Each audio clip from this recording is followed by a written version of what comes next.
Buenas tardes a todos. Como educadoras de este hospital, presentamos el contenido de este vídeo en lo que se refiere a educación de supervivencia.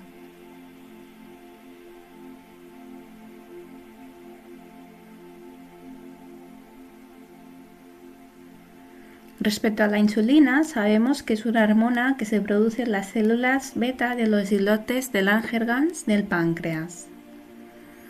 Que si se produce un déficit brusco se trata normalmente de una diabetes tipo 1 y que si es más progresivo y se produce resistencia a esta es más una diabetes tipo 2, aunque se pueden producir otros tipos de diabetes.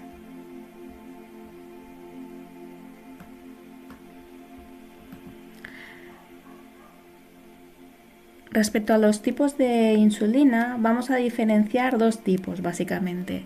Las basales o lentas, que tienen una duración de 24 horas, aunque algunas duran 12 horas y otras tienen una más larga duración de 36 horas. Y las rápidas, de duración de 3 a 5 horas.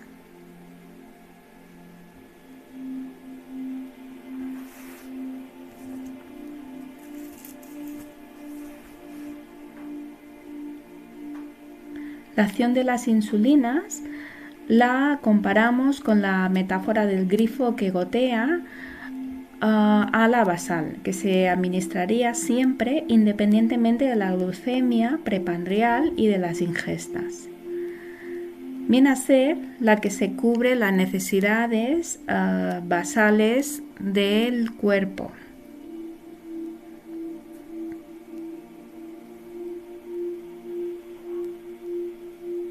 Por tanto, es la que no tiene que ver con las comidas y es preferible administrarla siempre a la misma hora.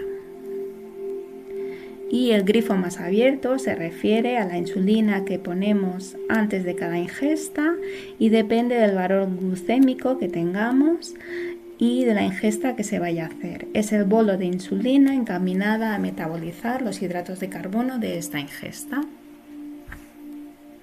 En referencia a las zonas de administración, los análogos de insulina no difieren de la velocidad de absorción según el lugar de inyección, pero precisamos rotar y por eso os proponemos este plan.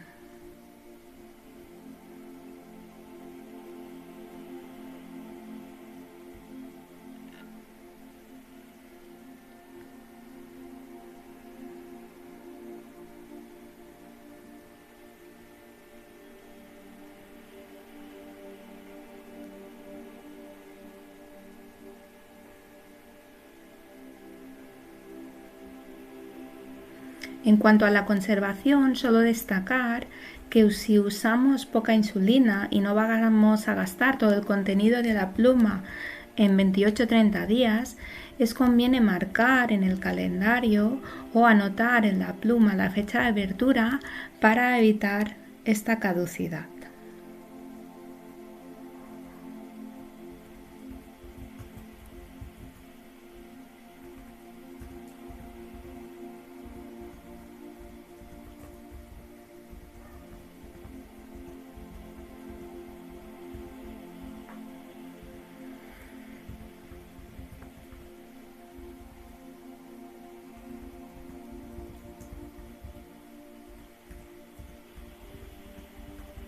Para una adecuada administración vamos a destacar varios puntos esenciales. Las agujas son de un único uso, no se pueden reutilizar. Si las agujas son de la longitud adecuada, se tienen que inyectar en ángulo de 90 grados, que si se requiere pellizco hay que elevar solo la grasa, no el músculo, que en niños y gente de composición atlética se usarán agujas de 4 o de 5 milímetros, pero en esta última con pliegue, y en el resto de la población serán también de 4 o de 5 milímetros, pero sin pliegue.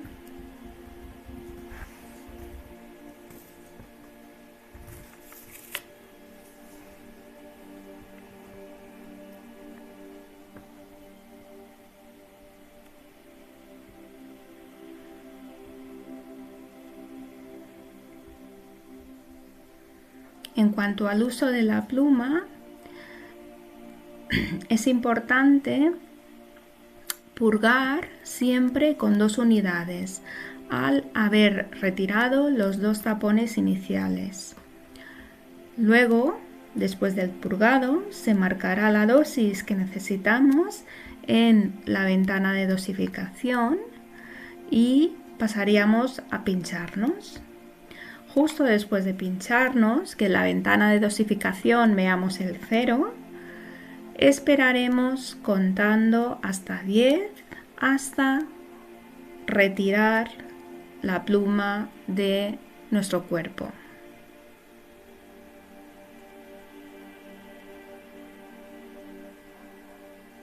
Posteriormente vamos a desechar la aguja en el contenedor adecuado para ello y aquí queríamos destacar que al enroscar la aguja a la pluma lo hagamos de forma recta, porque en el caso contrario,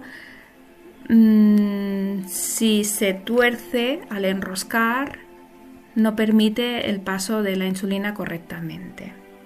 Y en el caso de que trabajemos con insulinas turbias, es preciso que la rotemos entre nuestras manos hasta que tenga un aspecto homogéneo, ya que este tipo de insulinas, mezclas o intermedias, así lo requieren. Una de las complicaciones que trabajaremos es la hipoglucemia, ya que puede aparecer y debemos reconocerla y resolverla adecuadamente. Los principales son estos, los principales síntomas. Y lo primero que vamos a hacer es que, estando conscientes y con glucemias menores de 70, vamos a actuar tomando una ración de hidratos de carbono de absorción rápida. Podría ser medio vaso o 100 mililitros de zumo comercial, 100 mililitros de refresco azucarado o 10 gramos de azúcar. Luego esperaríamos 15 minutos y volveríamos a medir la glucemia. Si está en menos de 70, repetiríamos el paso 1. Si ya está a más de 70, pasaríamos el paso 3, que sería tomar una ración de hidrato de carbono lento. Es lo que se le llama la regla del 15.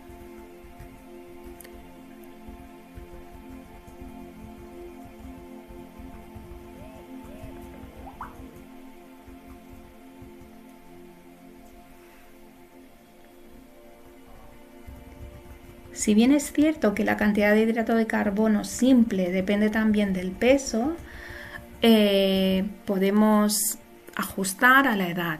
Hasta 5 años con 5 gramos de glucosa es suficiente, de 5 a 10 años 10 gramos de glucosa o más de 10 años 15 gramos como si se tratara de un adulto.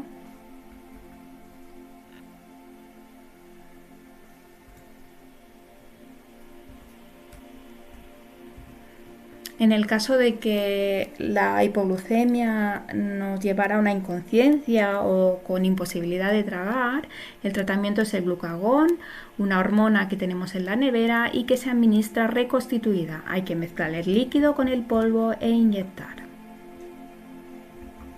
Una vez recuperada la persona, esta debe comer alguna ración de hidrato de carbono para recuperar los depósitos del glucógeno hepático que se han consumido.